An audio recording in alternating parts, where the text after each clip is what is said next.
Everyone, ఎలా ఉన్నారు అందరూ? నేను మీ Chandana Sharma. So Bigg Boss Telugu season 9 second week అయితే డిమాండ్ పవన్ క్యాప్టెన్ అయిపోయాడు. సో మన పులిహోర రాజా అయితే క్యాప్టెన్ అయిపోయాడు అనమాట. ఇంకా బిగ్ బాస్ హౌస్లో లవ్ ట్రాక్ అయితే స్టార్ట్ అయిపోయింది. ఈసారి ట్రయాంగిల్ లవ్ ట్రాక్ అయింది. సో ఎవరెవరు అనేది మీకు కూడా తెలుసు కదా. సో ఎవరెవరు అనుకుంటున్నారు అనేది కింద కామెంట్లో మెన్షన్ చేసేయండి. అండ్ నాకెందుకో ఈ హౌస్కి ఇంకా జోష్ ఎక్కువ కావాలనిపిస్తుంది. ఇది అస్సలు సరిపోవట్లేదు, కొంచెం బోరింగ్ అనిపిస్తుంది నాకైతే. It's my personal opinion. And మీకు ఎలా అనిపిస్తుందో నాకు తెలీదు. సో మీకు ఎలా అనిపిస్తుంది?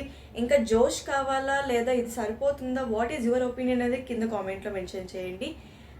చూద్దాం. ఇంకా వైల్డ్ కార్డ్ ఎంట్రీస్ ఉన్నాయి కదా. సో వాళ్ళు వచ్చాక ఇంకా మంచి జోష్ పెరుగుతుందేమో, ఇంకా మంచి కంటెంట్, వీళ్ళకి మించిన స్ట్రాంగ్ పర్సన్స్ ఎవరైనా వస్తారేమో నెక్స్ట్ చూసేద్దాం. ఇంకొకటి ఏంటంటే, మన రీతు చౌదరి ఏం చేసింది? పులిహోర తినడం కోసం ఇడ్లీ ఇస్తానని చెప్పి పవన్ కళ్యాణ్ చెప్పింది. తను పులిహోర తినడం కోసం పవన్ కళ్యాణ్ తెలియ పులిహోర కలిపింది. ఇదేందయ్యా ఈ పులిహోర రామాయణం ఏంటో నాకైతే అర్థం కావట్లేదు. హౌస్లో మొత్తం ఒకరికొకరు పులిహోరలు కలుపుకుంటున్నారు. తినడమే అనుకుంటే కలుపుకుంటున్నారు కూడా బాగా. నాకు తెలిసి నెక్స్ట్ వీక్ సంజనాకి గట్టిగా నామినేషన్స్ పడతాయి. చాలా మంది నుంచి నామినేషన్స్ పడతాయి. ఎందుకంటే ఈ వీకే హౌస్ మేట్స్ అడిగారు బిగ్ బాస్ క్యాప్టెన్ని నామినేట్ చేయొచ్చా అనేసి. బట్ బిగ్ బాస్ నో అన్నారు. బికాజ్ ఎవ్రీ సీజన్లో ఉన్నదే ఇది రూల్ అనమాట. క్యాప్టెన్ అయిన వాళ్ళని నామినేట్ చేయకూడదని ఉన్న రూల్. బట్ నెక్స్ట్ వీక్ అయితే 100% చాలా నామినేషన్స్ పడతాయి సంజనాకి.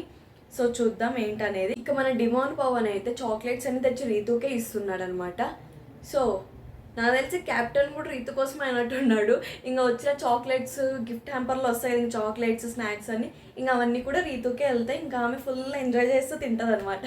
సో చూద్దాం. ఈ పులిహోరలు కలుపుకోవడం ఏంటో, ఈ చాక్లెట్లు పంచుకోవడం ఏంటో ఇదంతా తప్పదు. ఇంకా మనం చూడాల్సిందే, ఇవన్నీ భరించాల్సిందే. ప్రతి సీజన్లో జరిగేటివే, తప్పదు. అండ్ ఇంకొకటి ఏంటంటే, రీతుకి మనీష్కి క్యాప్టెన్సీ టాస్క్లో పార్టిసిపేట్ చేయడం ఇష్టం లేదనుకుంటాను. సో అందుకే ప్రియా మనీషా అని చెప్పి హౌస్ మేట్స్ అందరినీ అడిగింది. చాలా వరకు అందరూ మనీషా అనే చెప్పారు, ప్రియా అని చెప్పలేదు. So let's see. ఇంకా ఎలాగో క్యాప్టెన్ అయిపోయాడు కదా డిమాండ్ పవన్. సో ఇంకా చాలా ఉన్నాయి కదా వీక్స్, ఇంకా ఎవరు ఎలిమినేట్ కాని వాళ్ళందరికీ ఛాన్స్ ఉంటుంది క్యాప్టెన్ అవ్వడానికి. So let's see what will happen అనేది. ఇంకొకటి, మన సంజనాకు వచ్చిరాని తెలుగులో బాగా ఫన్ చేస్తుంది. నేనైతే కొన్ని వర్డ్స్ విని భలే నవ్వుకుంటున్నా, పిచ్చగా నవ్వుకుంటున్నాను. అండ్ లెట్స్ సీ ఈ వీక్లో ఎవరు ఎలిమినేట్ అయిపోతున్నారో చూద్దాం. నెక్స్ట్ వీక్ నుంచి ఇంకా గట్టిగా గేమ్స్ ఏమన్నా ఆడతారేమో, ఇంకా గట్టిగా కంటెంట్ ఇస్తారేమో నేను వెయిట్ చేస్తున్నాను పర్సనలీ. నాకెందుకో ఈ 2 వీక్స్ కొంచెం బోరింగ్ లాగ్ అనిపించింది. అంత మంచిగా ఏం అనిపించట్లేదు నాకైతే. సో చూద్దాం. ఇంకా వైల్డ్ కార్డ్ ఎంట్రీస్ ఉన్నాయి కదా, వాళ్ళు వచ్చాక ఇంకా మంచి జోష్ ఉంటుందేమో నేను అనుకుంటున్నా. లెట్స్ సీ ఏంటనేది.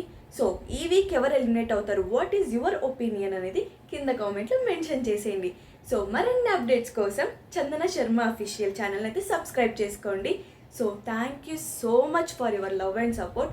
మీ లవ్ అండ్ సపోర్ట్ నాకు ఇలాగే ఇవ్వండి. నేను మరిన్ని మంచి వీడియోస్ తోటి మీ ముందుకు వస్తాను. Thank you everyone.